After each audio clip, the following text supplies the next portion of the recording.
Lahir dari tragedi kemanusiaan Mei 98, kekerasan seksual bisa jadi disebutkan sebagai DNA-nya Komnas Perempuan.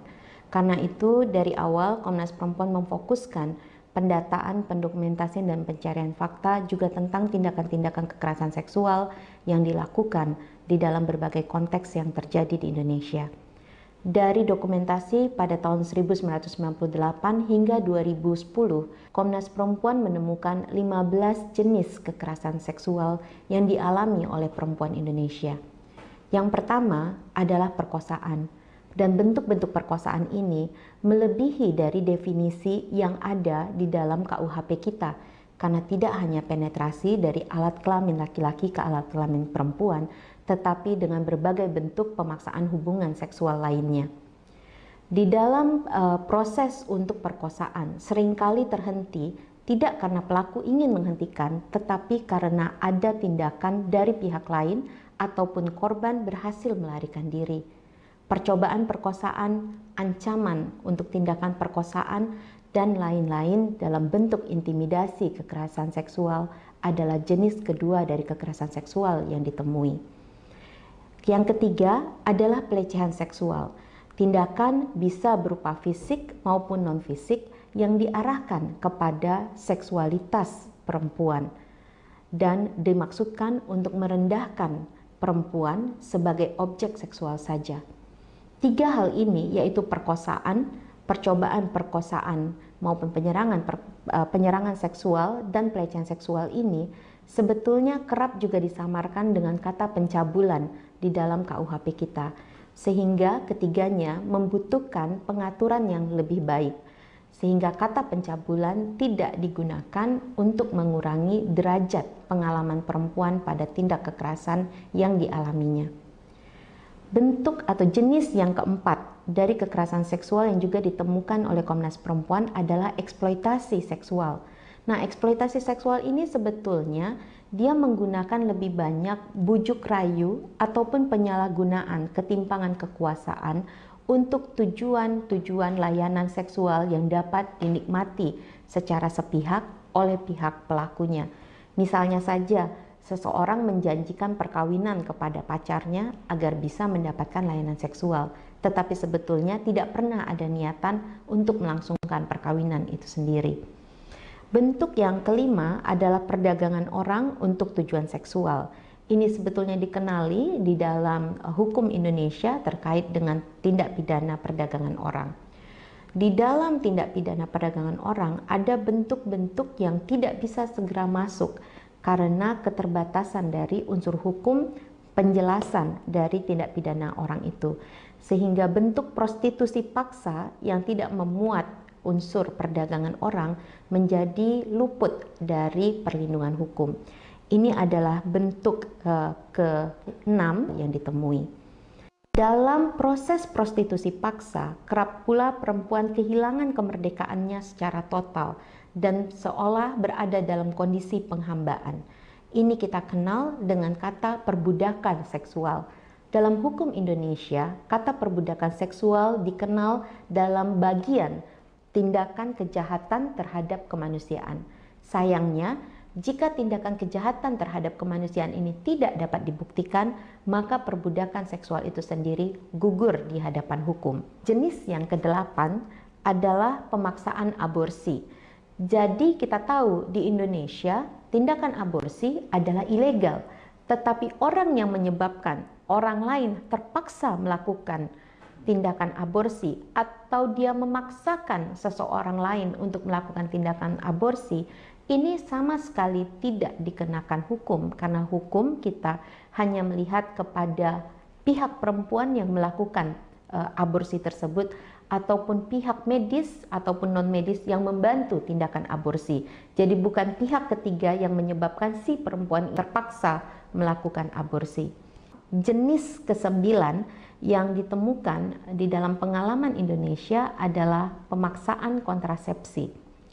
Ini banyak dialami oleh rekan-rekan kita yang positif HIV/AIDS ataupun penyandang disabilitas dengan berbagai alasan, baik itu penghentian misalnya persebaran HIV/AIDS ataupun karena kekhawatiran ketidakmampuan atau ketidakcakapan dari perempuan untuk dapat merawat anaknya pasca kehamilan, sementara ia menjadi korban perkosaan, maka banyak pihak yang kemudian mengambil keputusan sepihak tanpa memberikan informasi yang utuh, sehingga perempuan dapat mengambil persetujuannya sendiri apakah dia mau dipasang kontrasepsi atau tidak. Bahkan dalam beberapa kasus yang ditemukan oleh Komnas Perempuan, yang dilakukan adalah sterilisasi, bahkan terhadap anak ataupun perempuan disabilitas, khususnya gangguan mental yang menjadi korban perkosaan. Jenis yang ke-10 adalah pemaksaan perkawinan. Ini terjadi dalam berbagai bentuk, misalnya saja ada praktik di mana seseorang dipaksa untuk tetap menikah dengan salah satu saudara laki-laki dari mendiang suaminya. Jadi ketika suaminya meninggal, dia hanya boleh menikah dengan salah satu saudara laki-laki dari mendiang suaminya itu. Atau praktik culik ya, atau tangkap sehingga si perempuan tidak memiliki kesempatan untuk bisa secara merdeka dan secara sukarela menyatakan persetujuannya pada perkawinan. Begitu juga dengan pemaksaan untuk berkawin sebelum dapat rujuk kembali dengan suaminya, dan ini biasa tradisinya disebut dengan kawin Cina buta. Ada juga praktik perkawinan anak. Kami menganggap ini adalah praktik pemaksaan perkawinan karena sesungguhnya anak, jika kita melihat pada Undang-Undang Perlindungan Anak, tidak memiliki kesempatan secara utuh merdeka untuk menyatakan bersetuju atau tidak bersetuju pada perkawinan yang telah diatur oleh keluarganya.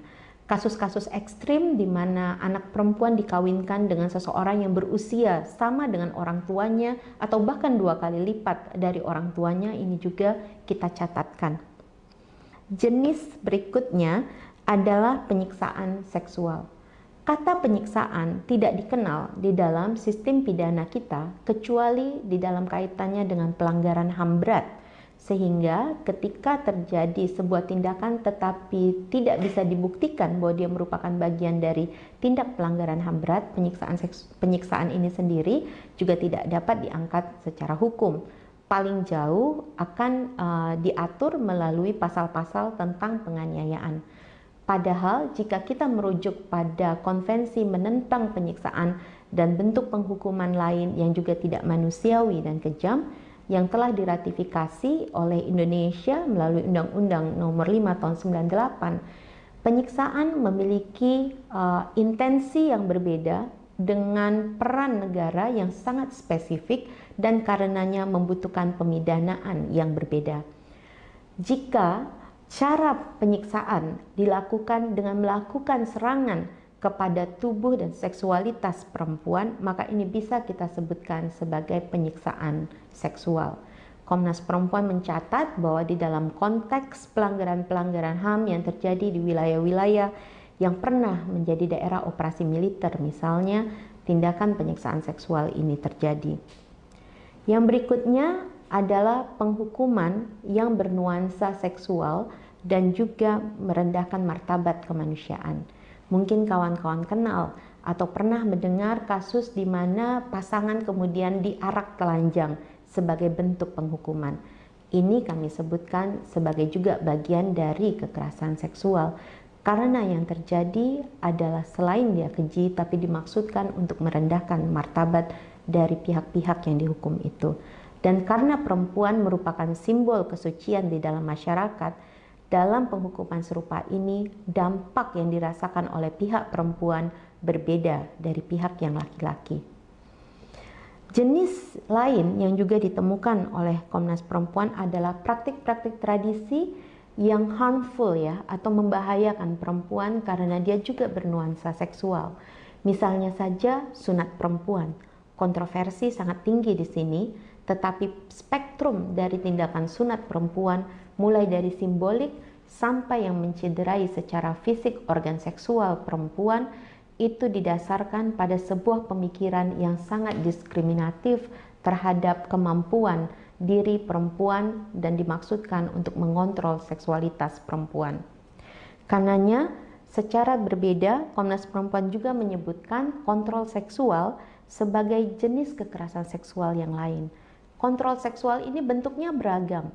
Misalnya saja, keinginan untuk melakukan tes keperawanan kepada perempuan karena anak-anak muda dianggap tidak mampu mengendalikan dirinya sehingga banyak melakukan praktik relasi seksual pranikah. Nah, ini dianggap sebagai kebobrokan moralitas bangsa dan beban moralitas itu disematkan hanya kepada perempuan. Sementara kita mengetahui bahwa tes keperawanan itu sendiri menggunakan tindakan yang bersifat intrusi atau menyerang ke dalam tubuh perempuan. Yang terakhir adalah pemaksaan kehamilan. Ini ditemukan dalam beberapa kasus di mana perempuan ingin menghentikan kehamilannya ataupun fungsi reproduksinya dengan menggunakan kontrasepsi tetapi tidak dapat dilakukan, misalnya karena pasangannya tidak bersetuju. Dari 15 jenis kekerasan seksual ini, di dalam diskusi pada tahun 2014 ketika didorong rancangan undang-undang penghapusan kekerasan seksual, tidak semuanya kemudian dapat dikodifikasi ke dalam rancangan undang-undang itu. Ada juga memang bagian-bagian yang kita bayangkan dia membutuhkan tindakan lain di luar pemidanaan. Misalnya saja saya sebutkan tadi kontrol seksual, desakan untuk tes keperawanan, ataupun bentuk-bentuk kebijakan daerah yang melakukan kontrol seksual terhadap perempuan melalui jam malam, pemaksaan busana, dan lainnya dapat dikoreksi melalui jalur legislatif. Dalam artian perubahan dari kebijakan itu sendiri tidak memerlukan pemidanaan dari pelakunya. Nah, dari 15 bentuk itu pada akhirnya digunakan hanya 9, yaitu perkosaan, pelecehan seksual, dan ini dimaksudkan untuk sekali lagi memperbaiki juga pemahaman kita tentang dua tindakan ini dan kesumiran yang dibuat di dalam pidana dengan kata pencabulan. Jadi untuk rancangan undang-undang penghapusan kekerasan seksual kita tidak menggunakan kata pencabulan. Jadi perkosaan, pelecehan seksual, eksploitasi seksual, prostitusi paksa, perbudakan seksual, pemaksaan aborsi, pemaksaan kontrasepsi, pemaksaan perkawinan, dan penyiksaan seksual. Dia dimaksudkan untuk mengkoreksi kebijakan-kebijakan yang sudah ada, kesumiran-kesumiran dari perlindungan hukum yang sudah ada maupun jurang hukum karena dia belum sama sekali disebutkan di dalam hukum nasional.